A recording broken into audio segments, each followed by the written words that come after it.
Hey, can you hear me all right? Yeah, I can hear you. Can you hear me okay? Yep, loud and clear. Excellent. Cool. Anything I need to know before we get started? I mean, I don't know what would you want to know before we get started?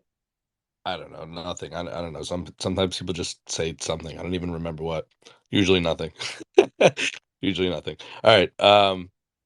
I don't know. Sometimes if people like have a pronunciation of their name, but like Alyssa Jordan, right? Like it's not Yep. Schmooper girl, right? Like I'm saying that Yeah, right? Like yeah. okay. You're doing Yeah, great. yeah. That's like little like, syntax stuff maybe. All right, cool. I'm gonna take a sip of water. I'll do the intro here and then we'll get started.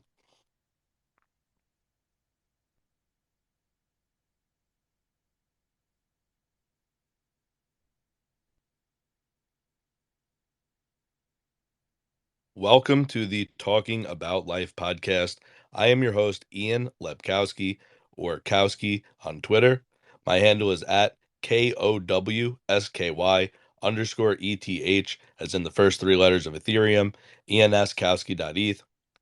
We always start the show by being grateful and thanking God or energy or source or the universe or, however you see something. If you see something is larger than yourself, for whatever magic, brings these guests to the show, gets people to say yes and come on. Then we also thank the guest. Today, we're very lucky to have yet another guest on the show. That is Schmooper Girl, Alissa Jordan, ESQ, Ethics First. That is the Twitter handle at SCHMUPERGIRL. Her Twitter bio reads lawyer, not yours, ethics evangelist, women in tech and Web3 advocate, speaker slash moderator, reformed couch potato, fire starter, hashtag rug radio, hashtag spaces host. So thank you for coming on the show. Appreciate you giving your time to us. Now, did you want to just tell us how you're doing tonight and how are you doing in general? Doing great, Kowski. Just living the dream. It's a Monday. It's a great time to get back into it. Just coming off an amazing weekend watching my daughter um compete in Taekwondo at a national tournament, and she did really well in a world ranked ring. So we're living it up today. How about you? Hey, congrats. That's amazing. I don't have anything so spectacular. That's really a feat competing on a world level. Me, I competed on a on a local level. I ended my paternity leave and went back to work today. So much smaller feat, but for me it was like, just doing a rusty thing for the first time in a while, getting back. But it was fun. I saw a lot of people I hadn't seen in a while, and generally I like what I do at work and stuff, so it was good getting back into it. Yeah, Now, I had a couple days off at the end of last week, so had to jump back into it today. So it's a good day. It's a good Monday. good. Happy to hear that you're doing well today. Now, the show we always say is about positivity and passion. So we always ask, what are you most passionate about in life? Or if you have like a top few things or however you want to describe it. So it's funny. There I would really normally struggle with kind of how to like articulate what I'm most passionate about, but I had a really cool interaction with my daughter on the plane ride home that really summed it up really easily. So I'd like to just thank the universe for creating wonderful opportunities for me to easily share things. So I showed my bonus daughter Brielle a TikTok that I had seen that was really moving, and it was about something called the bystander effect. And I don't know how many of you like really know much about the bystander effect, but I think we've all heard some iteration of a story, but essentially the quick story goes like this. A woman had a class, a college class, and the whole class had about 30 students in it. And they went to the class, and this time when they went to class, in the classroom, all of the desks were in a circle, and in the middle of that circle was a desk that had a fishbowl with a fish in it. And the professor told everyone, do not say a word, do not do anything other than sit here, otherwise you fail my class for the entire semester. So the students were really caught off guard. They didn't know quite how to process that because it was really out of character for this professor to behave this way. So the professor then goes to the fishbowl, takes the fish out of the fishbowl, puts it on the desk, and walks out of the room. So everyone in the room is sitting there watching the fish flop around and struggle. And after several minutes, finally, a another student said, "Fuck this! Like this isn't cool." went and put the fish back in the bowl. But this was like after probably like 8, 9 minutes. So as it turns out, this fish was a special kind of fish that can live outside of water for a substantial period of time. But the professor came back in and said to everybody, look what the world has done to you. Look what the world has done to you is caused you to be so self-serving that when life is being taken in front of you, you don't you're paralyzed. So that was like a lesson on bystander effect. So if me in summary, what I'm most passionate about is speaking up and doing something to prevent something bad from happening to other people. That is what I'm most passionate about. I'm passionate about advocating, speaking up, looking out not only for myself and my family, my crew, but for others as well. Because when we keep our mouths shut, we let the world turn us into self serving people who only look out for ourselves and, watch other people die. And it's unnecessary and it's completely preventable. Yeah, what I know, about the bystander effect, I don't know, I think maybe I learned it in either, like, a sociology class or a psychology class, either in college or somewhere along the way. I don't know if you ever heard of Kitty Genovese? Yeah, it sounds familiar. Yeah, so I'm from New York, and it was, like, kind of a big deal here, but, I mean, it was, like, in the '60s, but it was, like, a woman, she was, like, a bartender, got, I mean, it's a little bit dark, but just to keep it real, I mean, this shit happens, this is what it's about, like, this is what it's about in real life. She's a woman, she got raped and stabbed and murdered, like, outside this apartment building, and she was, like, screaming for help, and, like, everybody just, I guess, assumed somebody else would call the police or something, and, like, it happened for, like, I don't know, a period of time where people argued, like, maybe if somebody called, like, right away or something, like, she wouldn't have died or something, or someone would have got there, or someone could have rushed outside or something. But no one did anything, even though it was, like, very, like, audible. So that was, like, what I heard about the bystander effect, and I was like, "Yeah, that's fucked up." Like, if I was in that position, I'd just fucking call the police. It's like, alright, even if someone else does, like, 2 people do, like, fucking call them. That type of shit, whatever, do something. Well, I think the more substantial aspect of that for me in talking to my daughter about it was what does it look like when it feels like you have something to potentially lose by speaking up, and that shifts the principled nature of what we're talking about a little bit, because speaking up is really hard. And in situations like that example you just gave, that's not hard. It's not that's just being lazy, people making the assumption someone else is doing it or just not doing it. You mean maybe more like on a subway or something, and there's, like, an element where if, like, you speak up, you could potentially be in, like, danger kinda thing? Or even if speaking up might make you unpopular or might make you lose, like in this instance with the class, they said that they were told they would be failed for the semester and they would fail the class. So when you have something personally to lose, but speaking up is the right thing to do, that's really where this conflict comes up that I see, that I really like. I was really compelled by this of all things, a TikTok, and I shared it with her because I wanted her to understand that.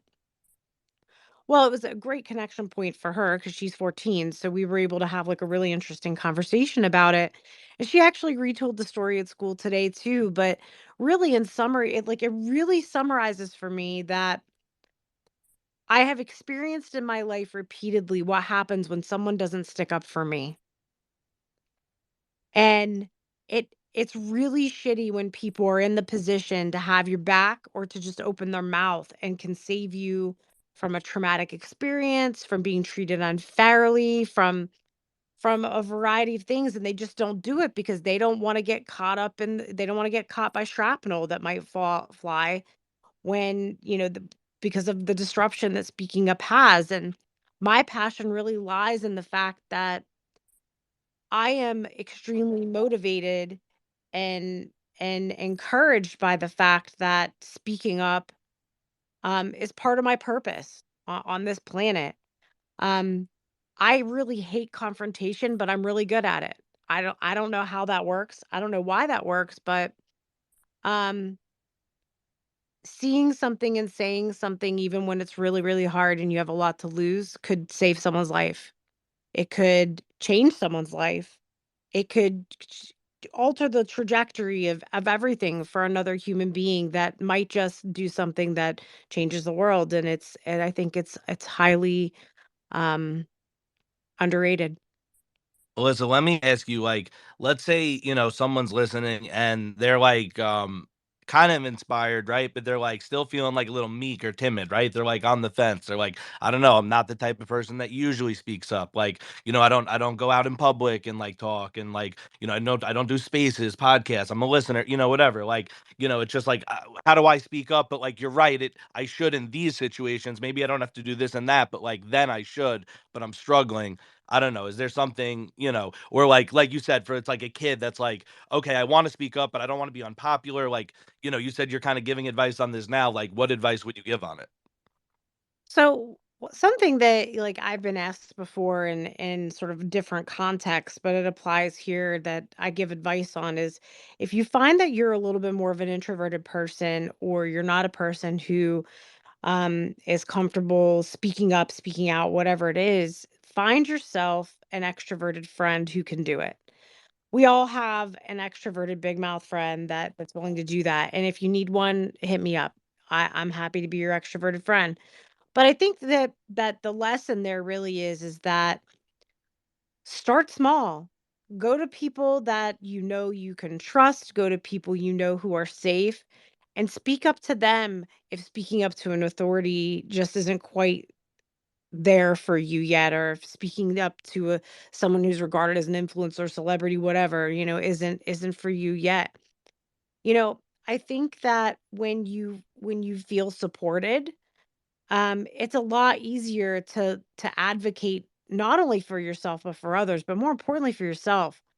Um, so stick up for yourself. So that's the first thing I do is find a friend, start there, a confident, a trusted person, um, and then practice sticking up for yourself in small situations until you can get to situations where you may be more comfortable, advocating, potentially for someone else if the situation calls for it. I think it takes practice. It's a lot to um I think people highly underestimate the fact that when you speak up, like someone like me, I'm known for like opening my mouth and saying hard things, and um I try to do so really respectfully, and professionally, if the situation calls for it. But it's taken a lot of practice. It's taken a lot of times of being in a situation that's really uncomfortable, um, to find the courage to not have my voice shake as much, to not feel as nervous, to not. But I'll tell you what, like that doesn't go away.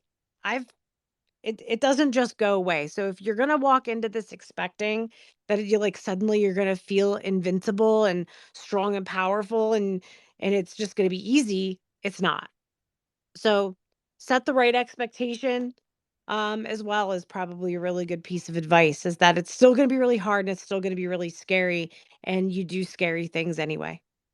It's reassuring that you say that. It's funny. I was just talking to my wife before this podcast, and I was mentioning, I was like, it's weird. Like, for some reason, I always get butterflies in the stomach. Like before I do a podcast, before I do like public speaking, like in college, like I had to deliver papers to like an auditorium. It's like, and I would always get nervous. And people say, "Oh, you did a pretty good job." Like I never got like really bad feedback from it. But I still get the butterflies always, and it's like you're kind of saying the same thing. I was like, "Oh, great!" Like I guess it's not just me that sometimes gets that feeling or almost always gets that feeling still. And then, I always feel good about it afterwards. But before there's just that little butterflies feeling. So thank you for acknowledging that. Yeah, of course. I think that when you give a shit about anything, you should be a little bit nervous because you want it to go well and you want to do a good job at it. If it's real easy to not get nervous about something you really don't give a shit about because you don't have a dog in the fight, you don't have any skin in the game. So I think that anytime you really, really care deeply about someone or something or an issue or a topic or a community or what have you, um, it's very normal to get some jitters ahead of doing it because you want to speak well for someone, and you want to be able to represent yourself well, and get your point across. I mean, especially when you're advocating for others. I mean, listen, I went to law school. They don't teach you how to be an effective advocate in law school. What they teach you is how to read the law, how to interpret the law, how to analyze the law. They teach you how to like form, positions, and you have a little bit of practice at, you know, speaking those things out loud during like an oral argument or something, but they don't teach you how to be an advocate. Um, so it takes practice. Like you see trial attorneys and advocates in the space that work for really big organizations, in the across the country, speaking on like really important matters. They didn't do that. They didn't just like wake up one day and be like, I think I'm going to be a staunch advocate and public advocate for this really like crazy issue. They didn't just wake up one day and do it. Um, they practiced at it, and they had to work at it. Yeah, and I think just kind of touching back what you said before, like for people who are kind of on the fence or struggling, it's like do what you can, right? Like where do you start? I think you start with the acknowledgement that no matter who you are, you can do something, to kind of speak up, or you could tell somebody else. Like you gave all these different options, so it's like nobody's in a position where you feel like, if you feel uncomfortable and there's something you want to express, like I wouldn't just let that go. Like I would find some way, shape, or form to express that, because even though you're not comfortable with one way, like there definitely should be other ways that you could express that sort of thing. Yeah, I think it's really important not just to talk about things that make you uncomfortable, but it's also one of those things that, when you see someone else being mistreated or something that's not, you Well, that know, that should make you uncomfortable. I would hope. well, I hope yeah, that's what yeah, the but I show. mean, the distinction for me is like, person makes you personally uncomfortable because it's offensive to you versus it makes you uncomfortable because, Right, right. you're advocating for someone else. So It's that's a good distinction. You're right. But yeah, I did mean what you said. I didn't mean just like someone someone makes you uncomfortable because they like smell bad or something. I meant to say, referring back to what you I meant. mean, like, listen, if someone's body odor is really that serious for you, I guess, like, you do you, boo, but I don't. I don't know if I need to do that. I mean, if I'm gonna see them every day, maybe. I mean, if it's like for the first time I'm meeting them, definitely not. that's that's not my place. You gotta give people the benefit of the doubt too. You don't know what they've been through that day. That's what I'm saying. I mean, everyone's got a rough day. Now, let me ask you this: like the number one thing in your bio, or the first thing you have listed is lawyer, not yours, and then it's ethics. Does the ethics tie into what you do with law? Like, I don't 100% know. Like, are you speaking like in a courtroom, or like how does that all kind of like follow out?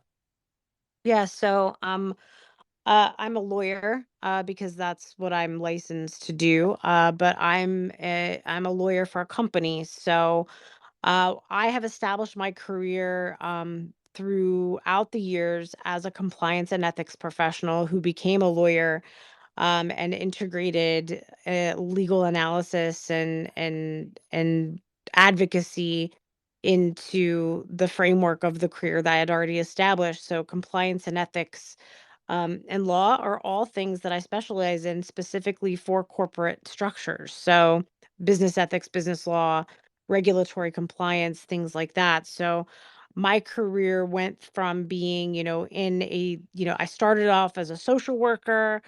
I worked in mental health clinics, and then I moved over to managed care, i.e., insurance, and did some stuff in the health insurance space for a while until I became an attorney. And once I did that, then I expanded over into some other areas. And now, most recently, I'm the chief compliance officer and in house counsel for a tech company.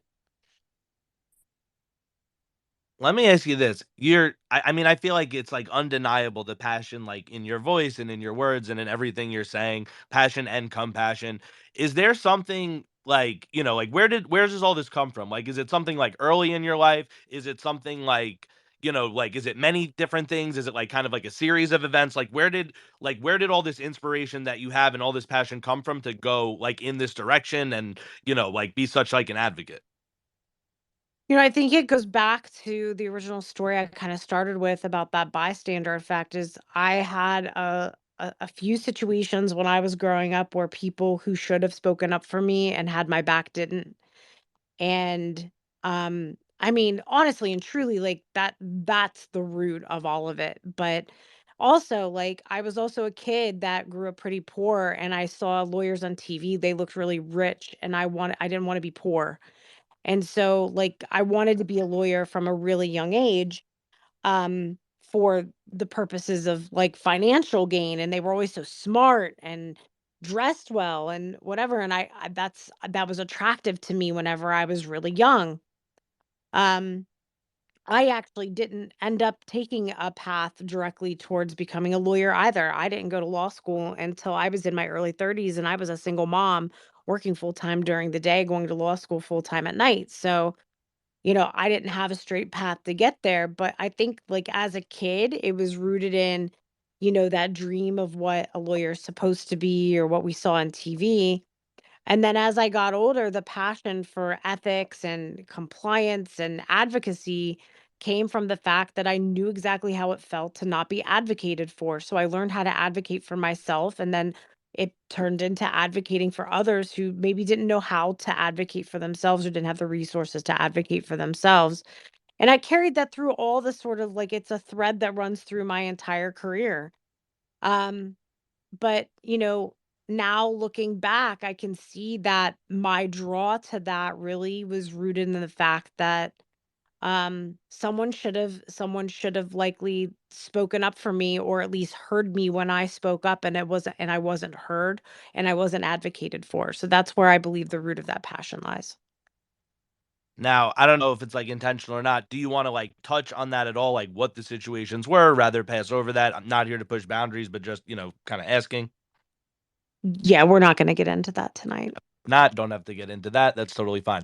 Let me ask you this. In your career and in what you're doing right now, like, do you define success as, like, do you have, like, a long-term vision of success? Like, is it like a multi-tier thing? Like, what do you kinda, like, see success as, like, as, like, a lawyer in your career, as, like, someone who's advocating for ethics? Um, you know, I I consider success for me is when my guidance and my advice pushes the needle in the right direction. Um, so it's very much not like this big shiny object in the far off distant that I'm constantly striving towards. It's little wins that move the needle along the way. So, from a career perspective, for what it means for me in what I do, and if I'm effective, what I do, if I'm finding success of what I'm doing, it's when my counsel is taken and used and applied in a way that makes what I'm working on better for the end user, the population of people who stands to benefit from the organization that I'm working for or with, making the right decision that's in the best interest of the community, of the user community. So that's what success looks like for me if I'm effective at what I'm doing. As I love far Go it. ahead, sorry. No, you good. As far as, like, what success looks like for me as an individual, success I don't measure that by anything other than, is my family healthy, happy? Are my bills reasonably paid? And, am I able to wake up the next day and do it all over again? That's success. Right now, it's a 14-year-old doing ninja kicks right in front of me in the middle of the living room while I'm talking to you right now. Like, it's a successful day. You know, I it's really just not like this. I don't have this pie in the sky, you know, beacon at the top of a hill waiting for me that once I reach it, I will say that I've been successful. I really measure it in these small kind of micro needle moves. Yeah, I know what you're talking about. Like, I didn't know what you were talking about maybe a year ago, but now that I'm a dad recently, my daughter's gonna be 3 months in, a few days here. And every time I do something that makes her smile or laugh, I feel very successful. You know what I mean? Like, at least in that moment, like, it's just like a pure joy, just, experiencing that passion, or whatever that magic is, like a parent child kind of thing. So I get it, talking about just watching your kid in the living room being a win. So I get that. Would you say then, I would think yes, but that you kind of have this balance then of, like, happy and hungry? Yeah, I mean, I think that that's the sauce to anything. I see my awesome husband's in the audience. Hello. I think that that's a balance we've had to strike together through the years. It's like a symbiotic thing that we've kind of come in and out of as individuals, and then have like merged together as a couple when we do that. Is that and I've talked about this before, and like I've written this down for myself, is what it means to be hungry but not be ungrateful. I think that that's a really delicate balance that has to be struck, because while you're always pursuing and you're always ambitious, um pushing forward, looking to grow, holding on to the gratitude of what you have already, and making sure that you will know and understand that everything you have, is exactly what you need at that time. So that's the secret sauce, and the balance there is embracing that gratitude while also just pushing yourself further to go further. I love it. Positive vibe, positive message. Let me ask you, like, I just said recently I'm a girl dad here. Is there anything that, like, as a ethics advocate, as a woman, like, is there something, as a parent, as a person, as anything, right? Like, is there something I should know maybe as a girl dad or as a parent or whatever, like that, any tips or something the average person may not know or a first time parent may not know, that kind of thing? I don't know if it's, something a first time parent may not know, but it may not be intuitive. And I love that Mel's in the audience too, because this is something we've talked about. I think the most underrated thing parents don't teach their kids is how to make choices for themselves, and giving them an opportunity to also advocate for themselves. That is something that I've worked really hard with both of my kids, is to empower them to speak up for themselves. If a conversation has to be had with a teacher, they can have that conversation. I'm here on standby if they need me. If something's going on with friends or kids or whatever, I'm not don't helicopter parent your way into that situation, talk to the parents, because you're going to get involved in it. Like, it's not your beef to fix, it's theirs to fix.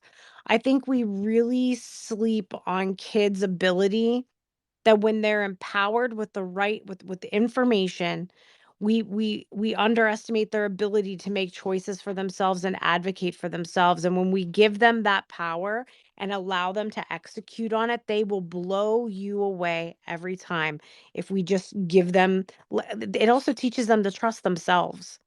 So if there's anything that I could teach that I want she's in the next room listening to me right now, is I want her to feel confident and comfortable, that once she has all the information and she's heard all the information, that she's confident in making educated choices for herself and feel supported in doing that. Now, as you're parenting and watching your child, how do you find that balance, right? Between, you love the world out of them. You don't want to see them like really fall down too hard, or mess up, but they have to fail to succeed, right? Like, so you don't want to not help them at all, but you don't want to help them too much and spoil them. Like, where's that sweet spot? Or like how do you approach that? Well, I think it's about teaching what it means to have all the information before making a decision. So it's about being thoughtful and thinking things through, and making sure that they're empowered to find or receive all the information that's there. But the bottom line is, there is no cure for your fear that your kids are going to fail. Like, there's no cure for that. They may fail. Like, that's reality. And there's nothing that buffers that or makes that easier. And it's really kind of accepting the fact that that's reality, and that you don't have a ton of control over that, and have sometimes allowing it to happen. Um I've it it it's just a part of the journey sometimes. I again, it's just a part of reality. Like, it's, when they're younger, I think it really is it's freedom within limits. That's how I like to think about it. When they're younger and you're talking about, safety and things like that, you can give them freedom, but you got to give them some limits on that freedom, like, hey, whatever. And even with the youngest here, and even with my son, it was, when they got cell phones, we had a lot of parental controls on it, but we didn't like give them time limits on when they had to be on it or off of it. We let them kind of exercise some restraint on it. If it became a problem, we called it back. We reined it in. I mean, there are tons of different examples, but I think that that's really the way that I would say you strike that balance. And I guess, just kinda said you were touching on, like, some things for, younger kids, like, I have the 3-month-old, so, like, she's pretty controlled at the moment, like, she's not too free. I But mean, I let her be as but free as I luckily, can, I'm but pretty sure you can't control when she sleeps, eats, or goes to the that I bathroom. cannot Does control. that when she wants to. That I have no control, right? But we gotta keep her in the bassinet and all that. But anything if if you think back, remember anything, from your first days as a parent, anything like, I should kinda keep in mind, like, personally. For like super littles, introduce them to diversity. Diversity of music, diversity of ideas, diversity of colors, diversity of books and stimuli. I think that that's probably one of the best things that as a mom of a little that I did was introduce them to even if it's stuff you don't really like. I think it's really important just to give them a lot of diversity and flavors when they start eating that baby food. Like I'm telling you, never just don't give them the stuff you only like to eat. Give them options. Let them hear different music. So they can figure out for themselves what they're eventually gonna like. I think that that's super important.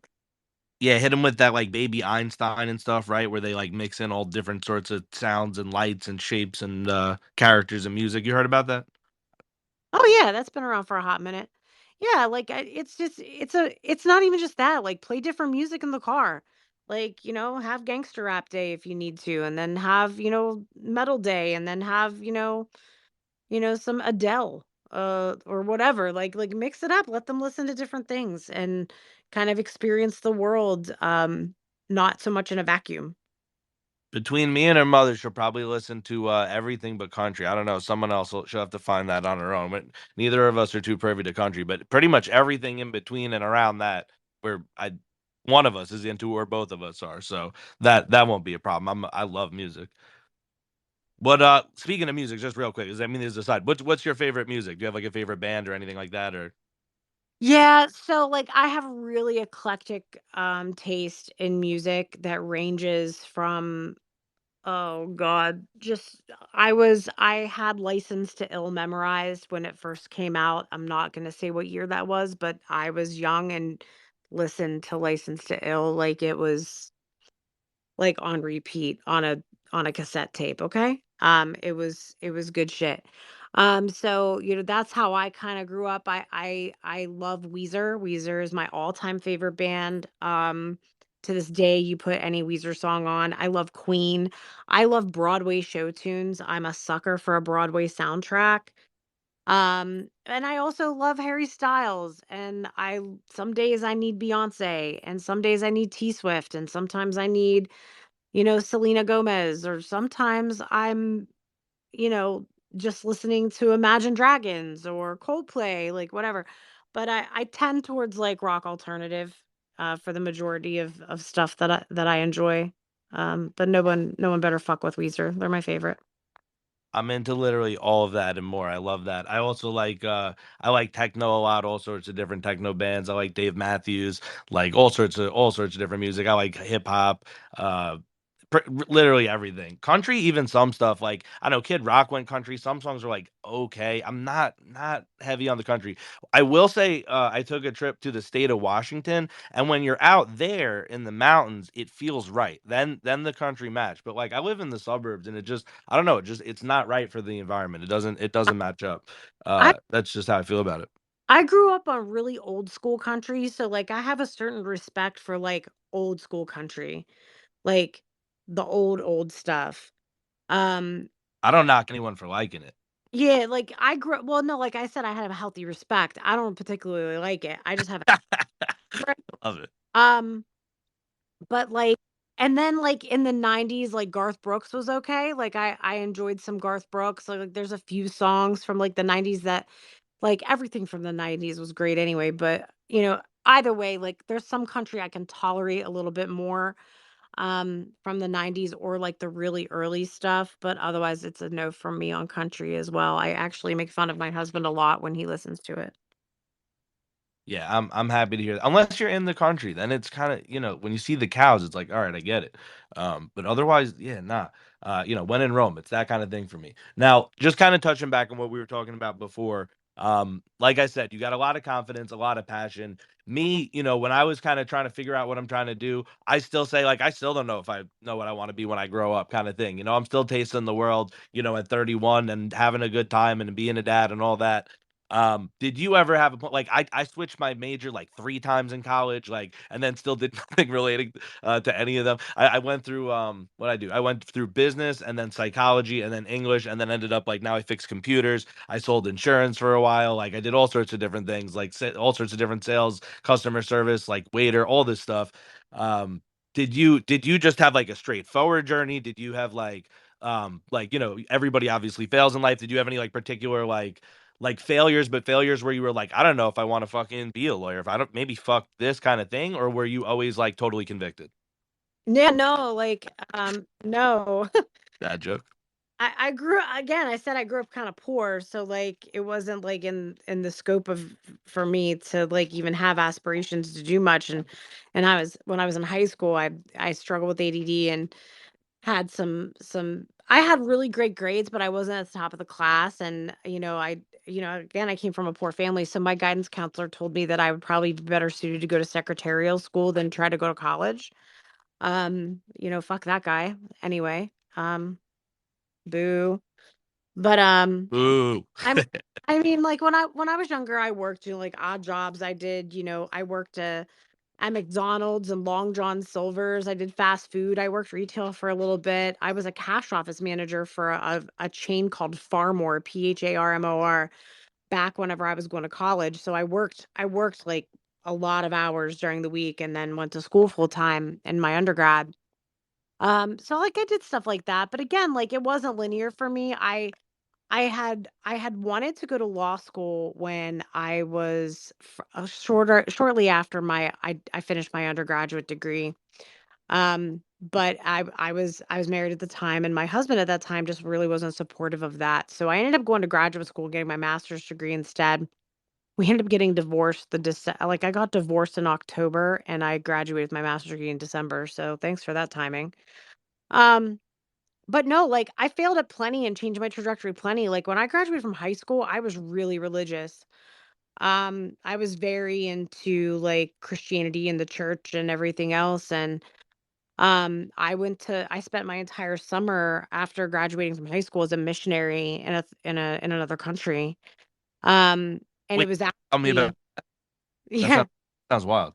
Yeah, it was. I mean, I was there to, talk to people about Jesus and stuff. Like, that's what I went there for, and I was there, and during that time I was there was when I really had an epiphany that changed my trajectory on religion and actually changed my trajectory on my education because I had been accepted to a private Christian college on scholarship from for whenever I got back from this trip. It was the whole summer after graduation. I was supposed to come back and go to college at this college that, again, private Christian school.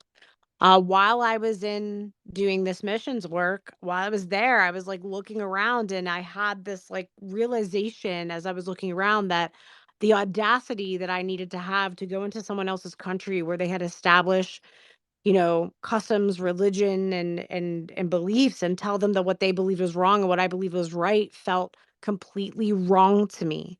It it it it felt disgusting to me, and it was in that moment that I realized, I who the hell am I? Who am I to go tell someone else that this way is the right way and what they believe is the wrong way? Like, it seemed so absurd to me. So when I got back from that trip, I disenrolled from the Christian college and decided to go to Penn State instead, and I kinda didn't look back. Where did you say that was? What country was that in? I went to Albania.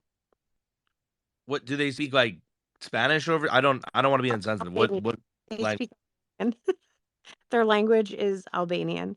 They're a country just north of Greece on the Adriatic Sea. do you speak like so do you speak their language or like how did that work? No, we had interpreters. I can say one thing in Albanian, and it's you have big ears like a donkey. That's all I can say in Albanian. So hopefully you didn't say that too much. No, actually, they taught my interpreters taught me that, so I could be saying something completely different. It could not even be that. Facebook friends with a couple of the guys that I had met in Albania, and I should probably message them and ask them, like, are you telling me to, am I telling people I'm actually a prostitute, or is this actually what I'm saying? Oh my, yeah, you might want to confirm that. Now, so what kind of like objections were you like? So yeah, were you getting like tough feedback? So yeah, I didn't know it wasn't that you were talking to people who had no religion and you were just saying, "Hey, try this." It was people that already had pre-established firm beliefs, and you were like, "No, I mean, fuck that, do this." there was no discrimination. They didn't care. Like, they plopped you in these villages, and they didn't care. Like, they were just like, "Go spread the gospel. Go tell them and convince these people to change their ways. It doesn't matter if it's not our way, it's wrong." That was the indoctrination. And it like I was I I had grown up with it, so I didn't question, like, I've certainly questioned things throughout my life, but I didn't grow up in an environment where asking questions about something fundamental like that was even was welcomed, let alone entertained in any way, shape, or form. So once I'm over in this country, and I'm sitting there, and I'm looking around at these beautiful people who are, living their lives, and these indignant little shits from America come into their village and tell them what they believe. Like, it just once I say, it was like that moment where I was talking to myself, like, well, when you say it like that, you sound like a real asshole. Well, I felt like a real asshole. It felt completely wrong to me. Um and it felt wrong to me on many levels, most importantly spiritually, which is why I made the decision, and at that time, that it was no longer that was no longer going to be a part of my journey. Before you kind of got to that point where you were like, I got to get out of here. Like what percentage of the people you were dealing with were like hostile as opposed to like receptive or to like what degrees to like what you were saying? Like to like what you were trying to convert them? And what did they believe to begin with? So, like, there wasn't like necessarily hostility. It was just awkward. But there were a lot of Muslim people, Jewish people. There was like a good mix of like Greek Orthodox. There were a lot of Orthodox Jews, and Greek Orthodox. There was like a healthy mix, because it was like it had been Albania had been through some shit for a while. So there was a lot of different representations there from a religious perspective. I mean, we were there doing good too. We were there helping, like, with schools, and stuff like that, doing stuff for kids, and there was a lot of like really good, like, volunteer work being done for the communities there. It wasn't just, straight, show up and try to indoctrinate people, but um so that's another reason why there wasn't a lot of resistance either. You show up with like bagfuls of candy for kids in a village, the kids aren't going to get mad at you. But And trying to tell them about Jesus? that's right. Here's a bag of candy. Now sit and listen to us.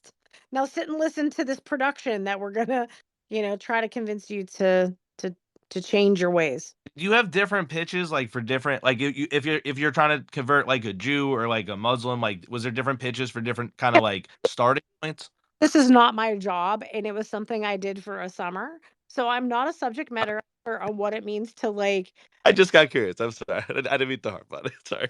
the method that the organization I went with used was, there was like this dramatic play that was done without that had voiceover in their language. So, like, we acted in a play that had a message to it, that essentially told the story of Jesus in a creative way to compel people to, you know, whatever. So once you were like totally like repelled by that and realized that wasn't the right fit for you, you decided then like 100% lawyer, or was it still kind of like not like was it still kind of like a waving journey since then, or that moment defined it? I don't think that that moment defined whether or not I was gonna become a lawyer or not. What it definitely defined for me was that I was no longer participating in that journey of that part of my spiritual or lack thereof journey was over, and that I was changing trajectory, which then allowed me to open up where I was going to be educated for my undergraduate degree. I had um, I got married when I was a junior in college, and I had my son the May before I started my senior year of college. So I got married young, I got pregnant young, and I had a baby. So when I graduated from undergrad and my husband at that time wasn't necessarily supportive of me going to law school, I didn't think that law school was going to be even in the cards for me at that point. I had made different life choices. The decision to get to go back towards law was once I was divorced and I was a single mom and I was starting to figure out like what is my purpose and what do I want to do with this life. I got divorced at like 26, 27 years old. Like I was really young.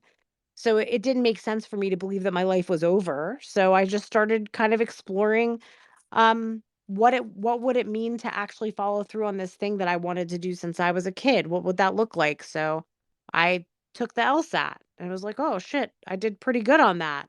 Okay. Let me apply to some law schools. Well, shit, I'm getting into law schools. And then that turned into, I guess I better apply for financial aid to pay for this shit cuz I'm going. And then the next thing you know, I was in it and I was doing it. So you know, the spiritual slash religious journey wasn't so much related to the journey of finally settling in and embracing my desire to become an advocate.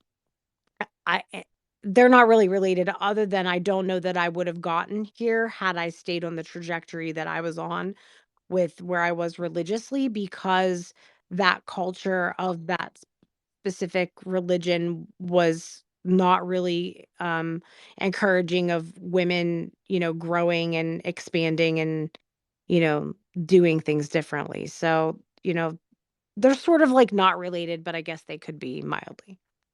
Now, at this point in your life, you were saying like you kind of went away from the whole like obviously missionary thing. That was just like a small kind of phase and period. But you still are like 100% ethics first. So, there's a part of ethics that obviously comes from religion and a Christian upbringing, and there's a lot of good positive values there. I would imagine some of that could be an influence. But at this point where you kind of did take a step back from that, is that still a guiding force? Is those or are those morals still kind of like a backbone for like where your ethics come from? Is there like another religion, or are there other religions or philosophies, or like where does your kind of like ethics come, or like where is it rooted in now? And do you still have like some sort of like spiritual or god type belief, or how has that evolved over the years to this point? Yeah, so I definitely believe in power greater than me. I don't believe that it's within the confines of any man-made religion that is on this earth. I think that most organized religion is an attempt to make sense of things that we can't make sense out of. And therefore a lot of the rules that are written into religions as we know it have are in place to really just control people and to um, create order. So for me, I'm not religious in any way. I think I'm more spiritual, at least as it relates to like energy and what that means. Um, what guides my ethos is not hurting people. I think that when you can disconnect your desire, I think when you can connect rather you can connect your desire to take care of people and to good for people because it's the right thing to do, not because you're scared to go to hell. There's something very freeing in that. And it actually helps amplify your own internal ethos so much more to not rely on something else external as this thing. I think we all have inside of us the things that we know that we should be doing to take care of one another. And it's selfishness and self-serving nonsense that gets in the way of that most of the time. It's, desiring things that you're not that aren't yours, or being jealous of people, envying other people. And when we can actually just take a step back and be guided by the fact that if we take care of one another and we just don't hurt one another, there's just something powerful in that. So I, my ethics is really driven by that, and my commitment to not stand by and watch other people get hurt when it's preventable. I think that's a beautiful answer. And I just want to also shout out, like, going through, like, everything you went through, like going through divorce and, like, fucking going back and forth from, like, different countries and, like, your conflicts with religion. Like, not everybody would keep going through that. So I always like to, kind of sunshine or like spotlight, like give a little shout out, like, thumbs up, cheers, whatever you want to say, give positivity, make positivity louder.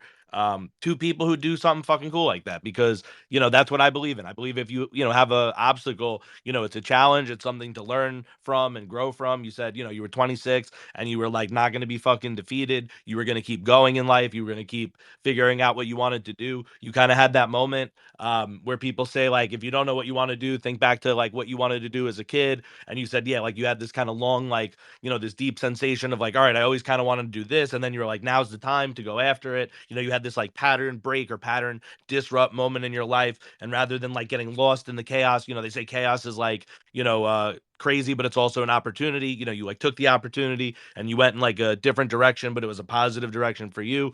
So I love to hear that. So just like, kudos kind of thing.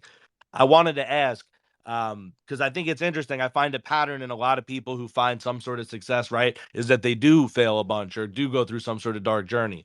So that said, if you could go back in time, would you alter your path and be like, hey, I need to, like, tell a younger self, like, I don't want to do any of these types of things. You want to get started with this earlier, you're going to end up being a lawyer? Or do you feel like, no way, like, that was all some crazy shit. And like, I ended up not wanting to do this and I did this and I did that, but that was all essential and part of the journey and I wouldn't change a thing, or somewhere in between? I think it's somewhere in between for me. Like, I probably would have like tried, I would probably go back and tell myself, like, don't go to fucking grad school. Like, that's a waste of money.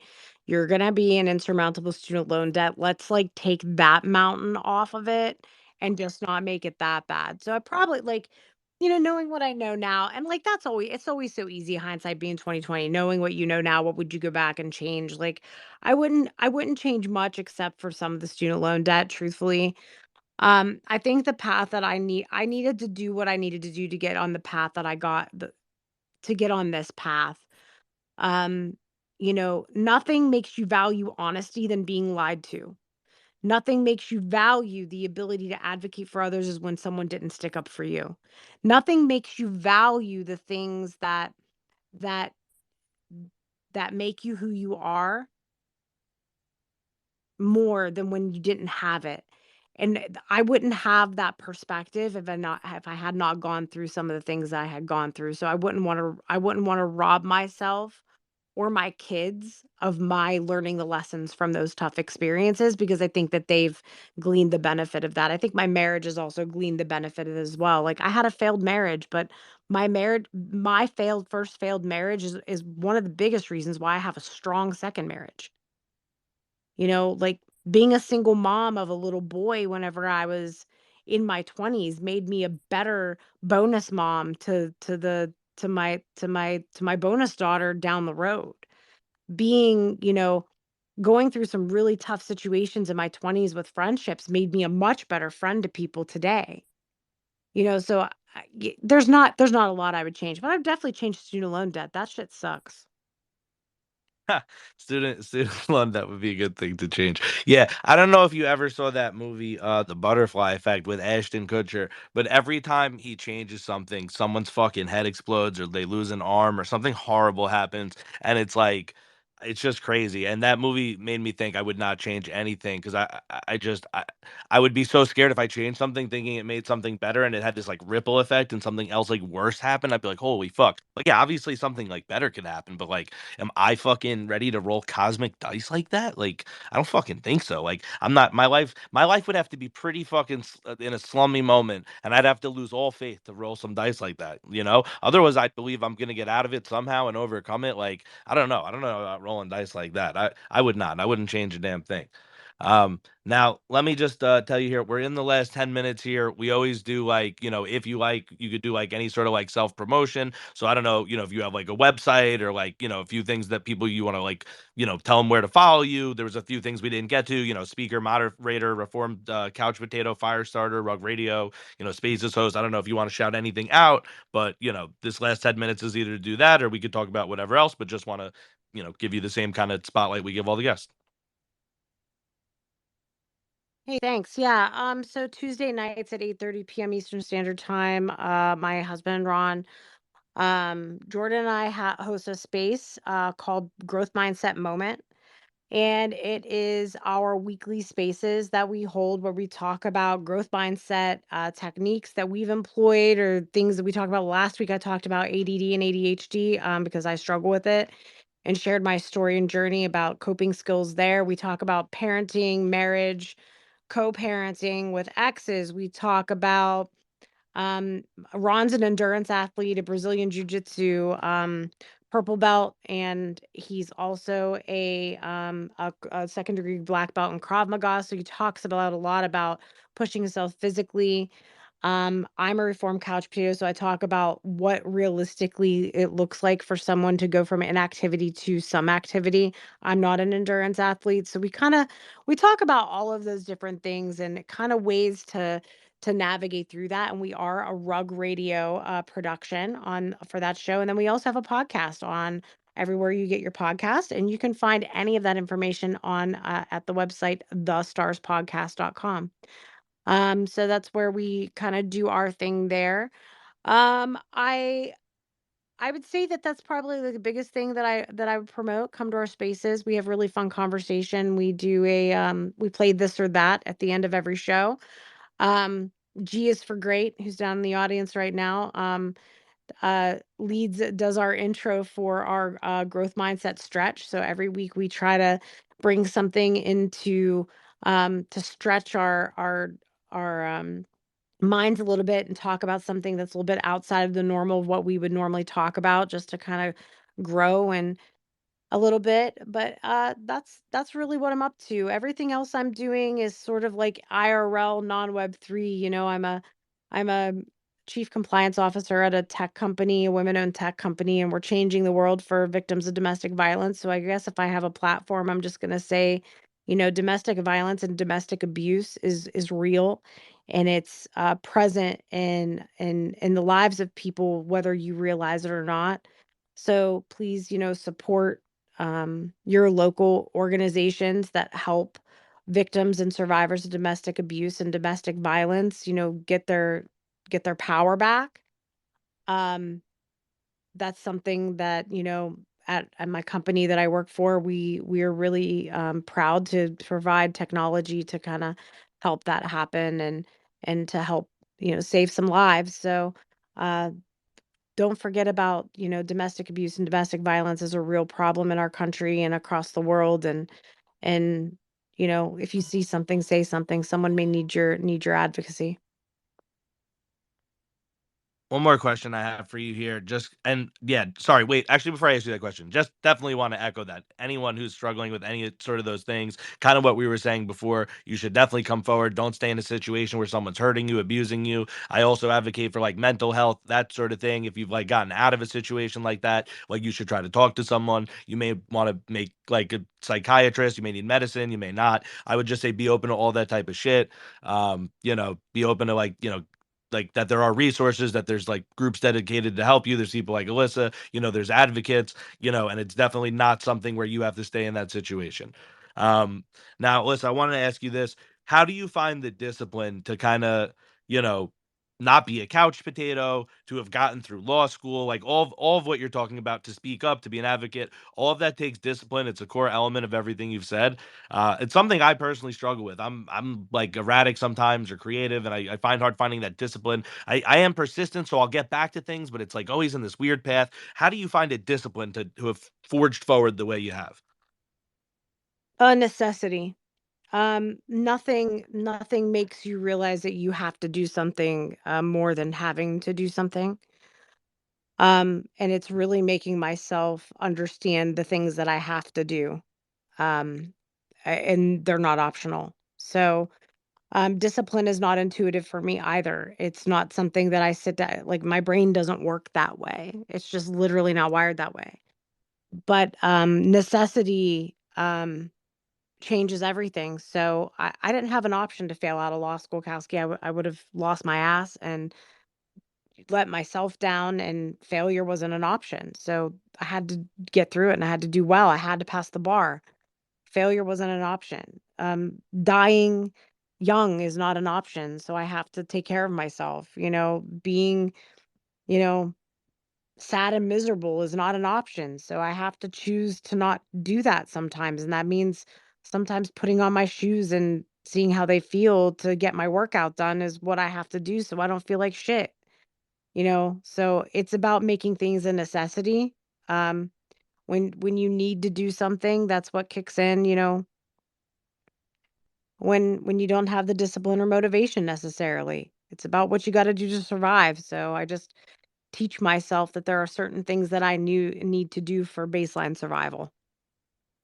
Yeah, and I love to hear that. And the way I'm hearing that, I think it's like, you take that baseline feeling of like wanting to survive, right? Your back is up against the wall. And instead of like where some people, get like that panic and kind of collapse, you kind of like metabolize or catharsize that feeling into a feeling of like kind of motivation that forges you forward, where you kind of have the ability to mentally put like a wall, right, against certain situations. So, right, you feel this fear that other people fear, and other people start like picturing the fear and imagining the fear and seeing themselves in the fear. You see the fear and you go, fuck that. You put up this wall. You go, no, your verbiage was not an option. This is not an option. That is not an option. So you put all these walls, instead of like mentally going into those things and picturing them and making them more real. And you go, what is an option? So, you kind of like close the bad out. You kind of spotlight the good, and you forge forward with that. So that's the way I'm hearing it, which is super positive. Like I said, show is always about, passion and positivity. So, I love that you're giving that message. Now, I'm going to go ahead and say the last, kind of lines here and, thank everybody and close out. I already gave you the self promotion kind of thing. Is there any, last mic drop kind of thing or last sentences, anything you feel I've not given you opportunity to say that, you do want to say right now? No, thanks for the opportunity to have a conversation, Kowski. It's great. Thanks for everybody for stopping by and listening, and for the support and encouragement. And if anyone needs me for any reason, you can shoot me a DM. Happy to show support and however that you need. Beautiful message. You heard it here. Reach out.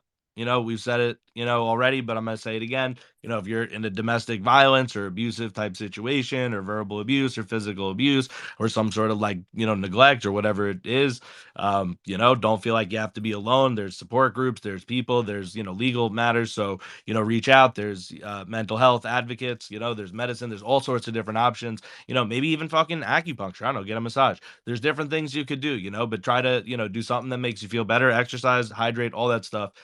Anyway, thank you everyone for coming to the show. Want to thank you, of course, Alissa, for coming on. Thank you for your time. You thanked me, so you're welcome, but thank you right back. We always appreciate the guests on the show. I always feel like you said we have a magical conversation. We just open it up, no pushing boundaries. It's like, wherever, life takes us, we're talking about life, and it's for positivity and passion. So, we could talk about, dark things, or we could touch on the bad, but it's to present it in the light of like, how do you live through the bad and still be good? So that's totally what we did here today, advocating for the law and for people who are, in like a victim place, not to stay in a victim place, and to, either reach out or, even become a person that advocates for others, at best. That's the goal. We always say it here. Also, we thank the guests, we thank the listeners. So everybody who's listening, thank you so much. If you liked it, feel free to, retweet, like, all that type of thing. If not, definitely don't do that. It's not chilling for no reason. It's just if you liked it, it's just a reminder. We also come back to thanking God and thanking the universe, however you want to see it. Like you said, something bigger than yourself. I also don't have a formal religion, but I always feel like there's something bigger than me. So that's what I mean when I say God, source, the universe, some type of, larger energy or something than me. I don't know exactly what, but I feel like God is real and God is good. And kind of going with that, the last thing we always say is if you haven't heard it today, you are loved. The world is full life in the world is full of light and dark. Another way to see it is beyond all that, there's a unifying force, and that's love. So not only are you loved, you are the force of love, conscious and incarnate. And if you have not heard it today, that's it, folks. You are loved.